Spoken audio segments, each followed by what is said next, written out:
Back in the shop again. Got my buddy's Dodge Nitro. He just picked up a couple of, well, I guess it's been a couple of months now, just sitting there. He's looking at getting it in for the safety check and all the good stuff. And it needs a little bit of work. Brakes, front and back, and struts. I already changed the thingy on the door for the power windows, so they work now. That's all good. So now we're going to get this thing up on the lift, have a go at it. There is one thing that's going to be a real pain on this, is the lower strut bushings, I believe he said, are gone. So they're usually a pain to get out. They sit in the bottom control arm. We'll see how much of a pain they're going to be. Stay tuned. Oh, there's the back, all loaded with parts. Straps are over on the ground already. Okay. Car's over the lift now, arms are set in place, but we haven't lifted it up yet. And the reason for that is, while it's on the ground, I'm going to take out the nuts from the top of the struts. No sense lifting it all the way up, taking everything apart, and having to lower it back down just to get 8 nuts off that hold the top of the strut towers. Okay, so on this unit here, this Dodge Nitro, you got some work to do. They're not right there. You can get the 2 back ones on the passenger side, but you got to pull the air cleaner box to get at the front ones easily. I'm sure there's probably a way, but that's a heck of a lot less work. Okay, so on the driver's side, battery and the relay box, all your few extra fuses and relays are located, because you cannot get at those nuts underneath without those 2 things gone. Okay, start with the air cleaner, because why not?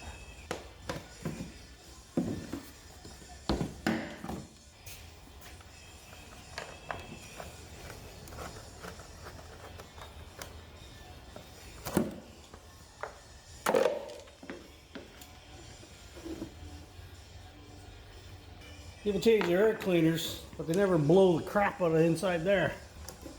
There's enough dirt in there you can plant potatoes. There we go. So don't yank on it too much. Got these little pin things. You can see that grommet come right out of the body. That's what was holding it up. They just pull out normally. Alrighty, there's your passenger side. There's those 3 grommets that hold the air cleaner box, 2 front nuts for the strut tower, and 2 back nuts. Easy to get at now. Hit them with some penetrating oil while we work on the other side. Battery. Always take your ground off first, your negative.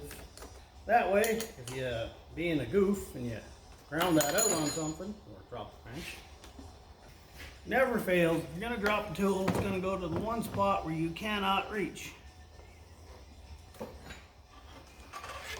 And then go even farther. Are you for real with this? Twice I touched it and twice you moved farther in. I'll get that when I lift it up. That's why you got to have more than one tool.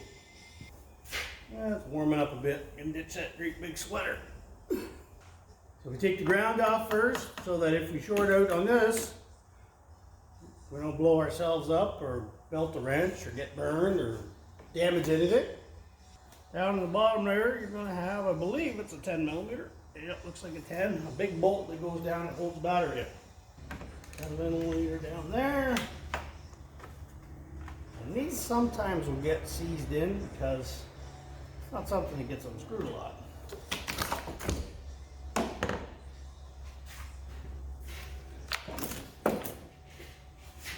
Okay, you know you live in Canada when you got a battery, keep her warmer.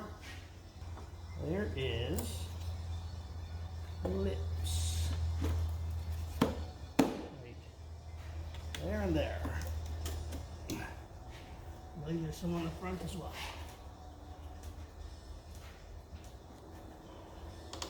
There we go.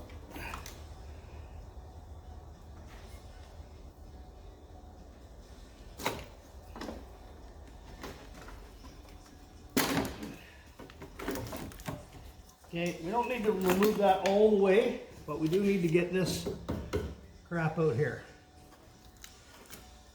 That's going to be a series of 10mm bolts. 1, 2, 3.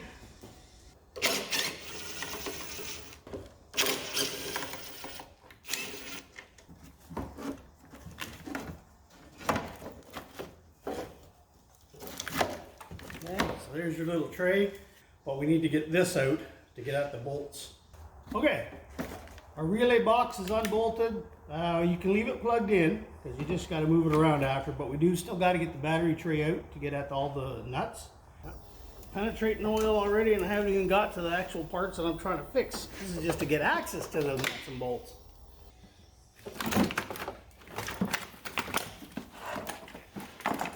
And of course, the cable tie. The 3 holes way down in there. That was the one that was giving me all kinds of grief. One here, which is underneath the relay box, and a third one there. Supposed to be 13mm. And with that, we can now get to our strut nuts. So there's the first hour, just getting at 1, 2, 3, and 4 nuts on the driver's side for the strut tower. Okay, now that you can actually get in here,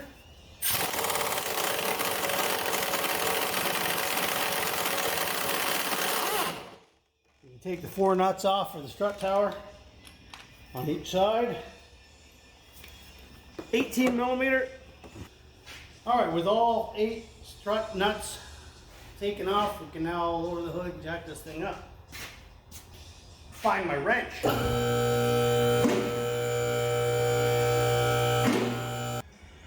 Okay, not sure you can see that. There's my fingies. Here's your spring, which is supposed to be attached to here. So that spring is busted, which is why we're going through all this. Okay, you can also see the brake rotor. Those grooves are deep. I mean, really deep. They're good 1/16 of an inch right in the middle of the rotor. I don't even know what the inside looks like, but oh, there's some big grooves on the inside. So yeah, that rotor's junk.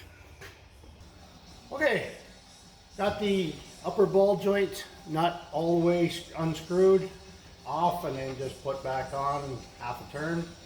If you don't take that nut all the way off before you pop this ball joint loose, you're not going to get it all the way off, because if you run into tight threads, because the bottom are the rusty threads, the ball joint's just going to spin in the upper control arm, and then you're going to be in for some fun. So make sure you take that thing all the way off.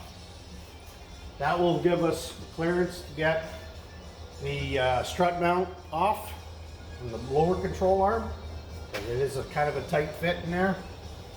Before we get that loose, we're going to pull out the lower strut mount bolt. It doesn't need to come out all the way, it just needs to come loose so that it opens up so you can knock it off. And then we're going to get the bottom bolt out down here. And that should be all we need to do to get that strut out.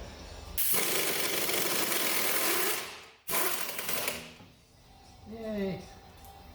So again, you don't got to take it all the way out, just loosen it off. And of course the bolt's turning. Could be an 18, could be a 17, I don't really know, but it looks pretty rounded off. It's tight at first and then you wiggle it and all the rust comes off, so I'm thinking that's a 17. 11/16 is a really good tight fit on a rusty bolt in this case.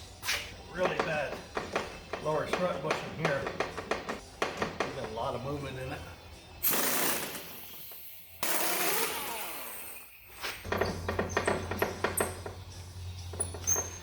Bolt being uncooperative.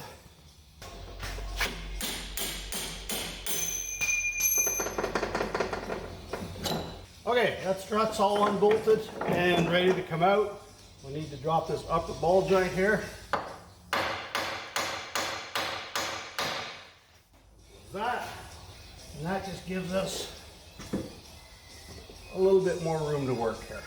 Okay, so you strike the bottom mount here with a hammer, it'll usually loosen up really quick.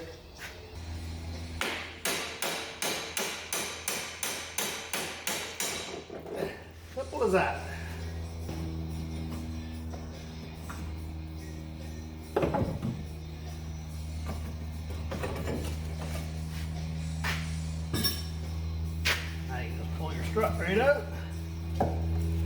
this one doesn't have any broken springs like the other side, but we're changing them in pairs.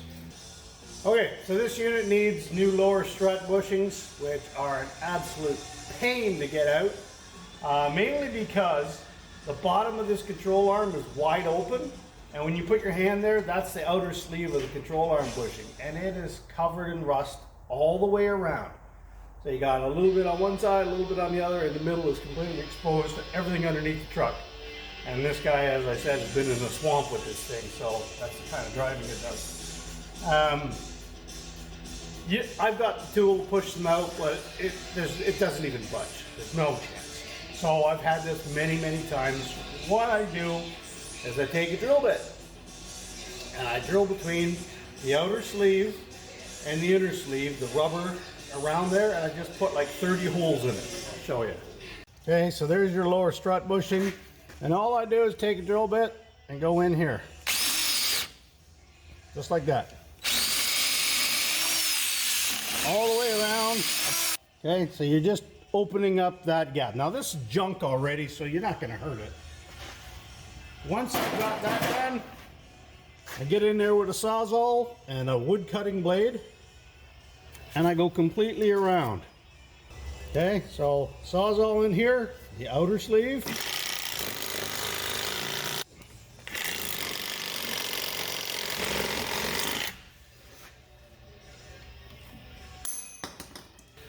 Okay, so now we've got just the outer sleeve in here to deal with. Okay, you can try beating on it now, because with the rubber part in there, you're hitting the rubber a lot. Put a flat block on here and try beating on it and see if you can get it to move. Sometimes a little bit of heat in the control arm will help, but this one is really rusted in. Like I said, underneath is horrible. So we're going to give her a whirl here.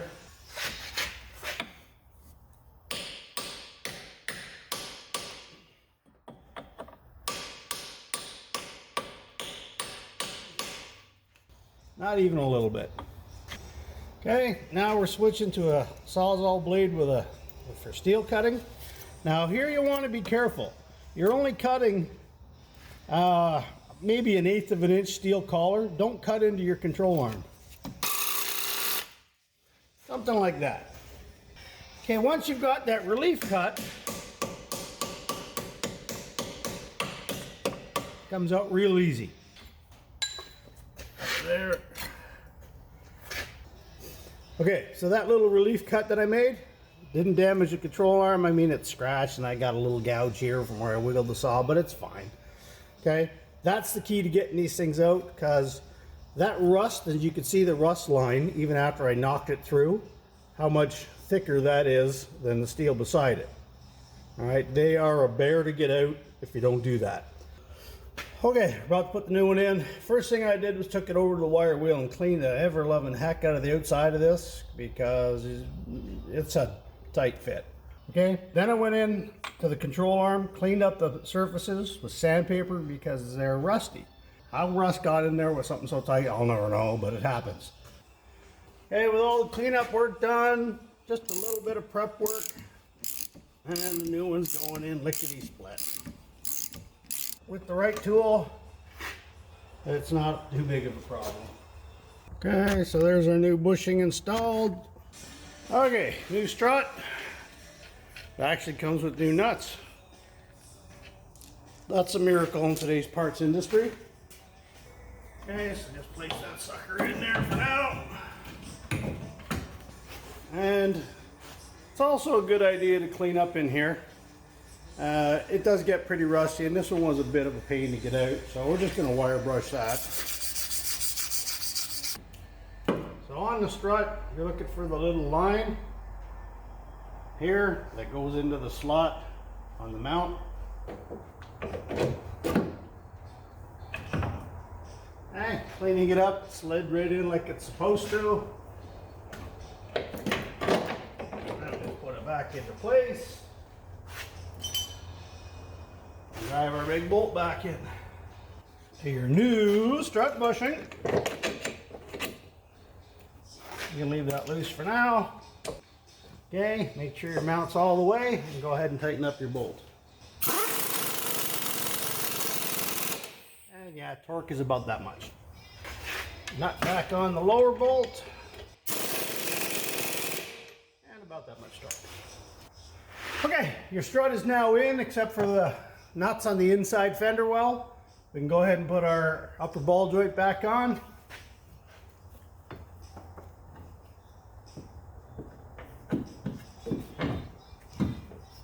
And these are nice and light.